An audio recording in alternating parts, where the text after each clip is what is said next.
आइए एक छोटा सा कॉन्सेप्ट है डेप्रिसिएशन वाले चैप्टर में, जिसका नाम है assets disposal account. Right, assets disposal account. कभी कभी क्वेश्चन में रिक्वायरमेंट आएगा कि you have to prepare a separate ledger for sale of the assets. Right, किसके लिए यूज होगा? For sale of the assets. तो देखिए इसमें कुछ और एक्स्ट्रा बात है नहीं। बेसिकली अगर हम बात करें तो अभी तक हम क्या कर रहे थे, ये अपना एसेट्स था। राइट, इसी एसेट्स में हम डेप्रिसिएशन को लिख रहे थे। अगर हम बात करें यहाँ पे जो भी टू बैलेंस बीडी मेरा एसेट्स था, राइट, जो भी एक्स अमाउंट था, हम क्या कर रहे थे, जो भी depreciation till the date of sale हम ले लेते थे और यहीं पे बाई बैंक कर लेते थे। कि नहीं कर लेते थे, और यहीं पे by profit and loss account निकाल लेते थे। एसेट्स अकाउंट हमारा क्लोज होता था। अब क्या कहता है, कभी कभी कहता है क्वेश्चन कि ऐसा करो, जैसे हमने डेप्रिसिएशन के लिए अलग लेजर बनाया था ना, प्रोविजन फॉर डेप्रिसिएशन अकाउंट बनाना शुरू किया था कि चलो भाई डेप्रिसिएशन को लिखने के लिए अलग से हम लेजर बनाए, वैसे ही एसेट्स डिस्पोजल अकाउंट खोलने का पर्पस ये है कि ये जो एसेट्स जो सेल होगा, ये वाला जो भी आपका बैलेंस है उसको सेल करोगे, उसको आप सेपरेटली जाके सेल कर दो। राइट, तो हम क्या करेंगे, एसेट्स अकाउंट तो जैसे हमारा बन रहा था वो बनेगा, एसेट्स अकाउंट हम प्रिपेयर करेंगे ही। इसके साथ साथ एक एडिशन में हम कर लेंगे एसेट्स डिस्पोजल अकाउंट।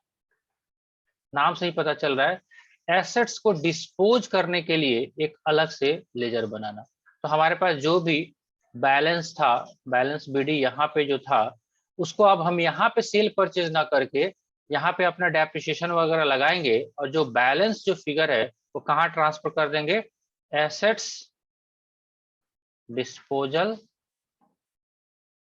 अकाउंट में। राइट, यहाँ पे लेजर क्लोज कर देंगे और यहाँ पे आ जाएगा टू एसेट्स अकाउंट। ये वाला फिगर यहाँ से उठ के यहाँ पे आ जाएगा अलग लेजर में। अब यहाँ पे आप निकालिए, कोई बात नहीं, जितना बेचा वो बैंक यहाँ पे लिख लीजिए। राइट, अगर नुकसान होता है तो by profit and loss account. कुछ बातें समझ में आई क्या हो रहा है? जैसे आपने डेप्रिसिएशन के लिए अलग से लेजर बनाया था, प्रोविजन फॉर डेप्रिसिएशन, तो जब भी एसेट सेल होगा, अगर क्वेश्चन रिक्वायर्ड करता है कि you have to prepare the asset disposal account, तो we have to maintain a separate ledger for the sale of assets. That name is called assets disposal account. समझ में आई बातें? Yes और नो? आया समझ में? बोलिए। ठीक है, तो यही कॉन्सेप्ट है आपका एसेट्स डिस्पोजल अकाउंट्स का। बाकी और कुछ है नहीं इसमें बेसिकली। ठीक, फिर भी आप क्वेश्चंस को करेंगे तो आपको पता चलेगा।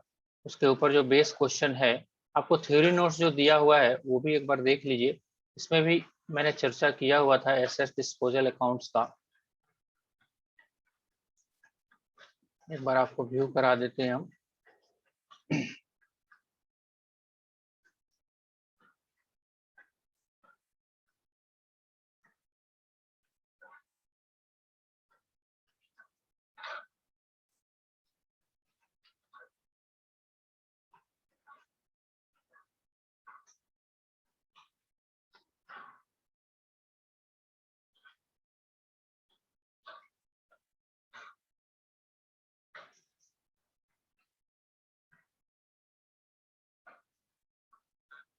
इसमें अलग से दिया हुआ नहीं है, हालांकि हाँ यह देखो, राइट, देख रहे हैं एसेट डिस्पोजल अकाउंट, यहाँ पे आपको दिख रहा होगा आई थिंक।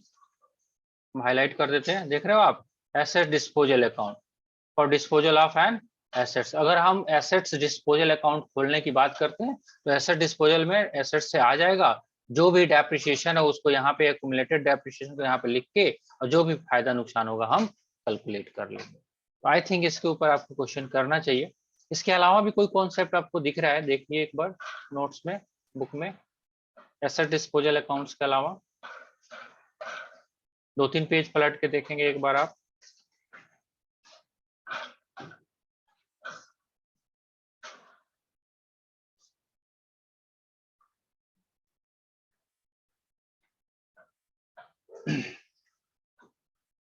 नहीं है सर इसके बाद क्वेश्चंस हाँ है, कोई टॉपिक नहीं है। ठीक है। देखिए तो हमने बेसिकली क्या किया है, एक एसएलएम का कॉन्सेप्ट पढ़ा है, डब्ल्यूडीबी का कॉन्सेप्ट पढ़ा है, रिकॉर्डिंग में टू एसेट्स में कर किया है, टू प्रोविजन फॉर डेप्रिसिएशन पढ़ा है। आज आपने एसेट्स डिस्पोजल अकाउंट्स भी देख लिया कि आपका प्रॉफिट लॉस कैसे निकाला जाएगा एक सेपरेट लेजर में मेंटेन करके। तो बेसिकली इतनी सारी बातें होती हैं डेप्रिसिएशन के चैप्टर में। कुछ एडवांस लेवल की बातें हैं जिसको अगर आपके लेवल पे तो है नहीं, फिर भी अगर आप नोट्स देखेंगे मैंने आपको दिया हुआ है।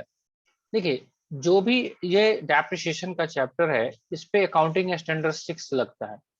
अकाउंटिंग स्टैंडर्ड 6 आपको मालूम है क्या होता है?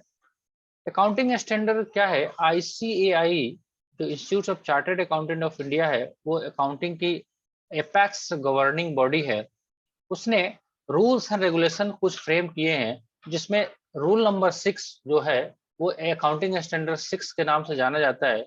इसके ऊपर है डेप्रिसिएशन अकाउंटिंग के ऊपर है, राइट। तो डेप्रिसिएशन अकाउंटिंग के ऊपर है, उसमें कुछ प्रोविजंस के बारे में डिस्कस किया गया है। कोई भी एंटिटी किस मेथड से आपको डेप्रिसिएशन चार्ज करेगी, अगर वो डेप्रिसिएशन के कैलकुलेशन के तरीके को चेंज करना चाहती है तो उसको क्या क्या बातें को ध्यान में रखना पड़ेगा। तो आई थिंक पहले आप क्वेश्चन करें, जरूरत लगेगा तो ये सारी बातों को डिस्कस किया जाएगा, है ना। नंबर ऑफ क्वेश्चन अभी कितना रिमेनिंग रहते हैं आपके पास इस चैप्टर में? रिमेनिंग क्वेश्चन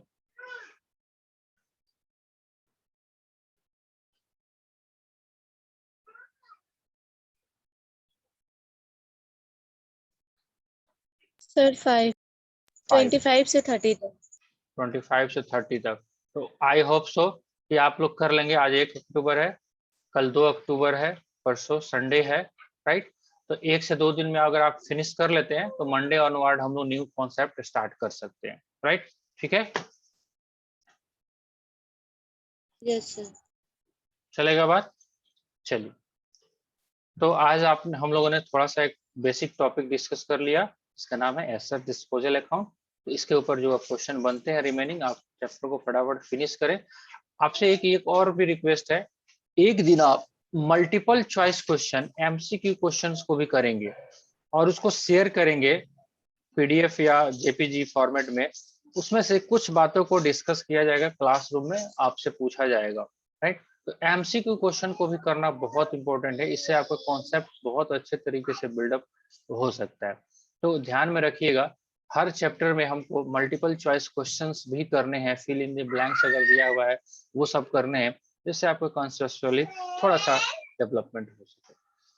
ठीक है, फिर आप क्वेश्चन आप लोग करिए, बाकी जो डाउट रहता है उसको एडवांस में आप शेयर करिए, उस पर उसको सॉल्व किया जाएगा, राइट। ठीक है, चलिए।